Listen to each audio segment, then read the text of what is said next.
Chapter 12. Devotional Service. Arjuna inquired, which is considered to be more perfect, those who are properly engaged in your devotional service, or those who worship the impersonal Brahman, the unmanifested?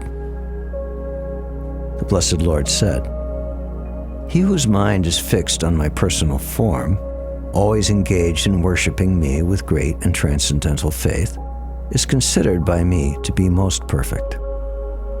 But those who fully worship the unmanifested, that which lies beyond the perception of the senses, the all-pervading, inconceivable, fixed, and immovable, the impersonal conception of the absolute truth, by controlling the various senses and being equally disposed to everyone, such persons, engaged in the welfare of all, at last achieve me. For those whose minds are attached to the unmanifested, impersonal feature of the Supreme, advancement is very troublesome.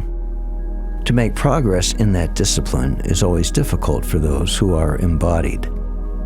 For one who worships me, giving up all his activities unto me and being devoted to me without deviation, engaged in devotional service and always meditating upon me, who has fixed his mind upon me, O son of Pritha, for him I am the swift deliverer from the ocean of birth and death. Just fix your mind upon me, the Supreme Personality of Godhead, and engage all your intelligence in me.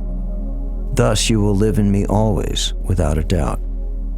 My dear Arjuna, O winner of wealth, if you cannot fix your mind upon me without deviation, then follow the regulated principles of Bhakti Yoga. In this way you will develop a desire to attain to me. If you cannot practice the regulations of Bhakti Yoga, then just try to work for me, because by working for me, you will come to the perfect stage. If, however, you are unable to work in this consciousness, then try to act, giving up all results of your work, and try to be self-situated. If you cannot take to this practice, then engage yourself in the cultivation of knowledge.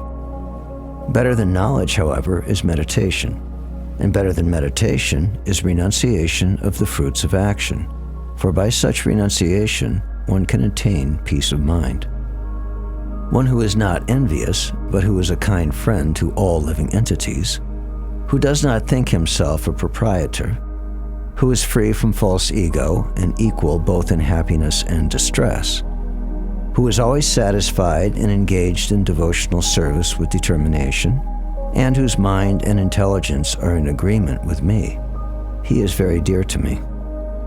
He for whom no one is put into difficulty and who is not disturbed by anxiety, who is steady in happiness and distress, is very dear to me.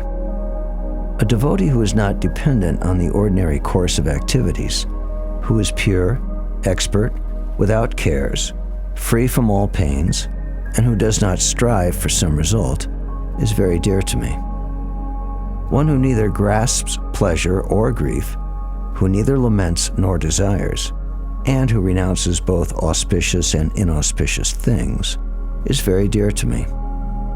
One who is equal to friends and enemies, who is equiposed in honor and dishonor, heat and cold, happiness and distress, fame and infamy, who is always free from contamination, always silent and satisfied with anything, who doesn't care for any residence, who is fixed in knowledge and engaged in devotional service, is very dear to me. He who follows this imperishable path of devotional service and who completely engages himself with faith, making me the supreme goal, is very, very dear to me.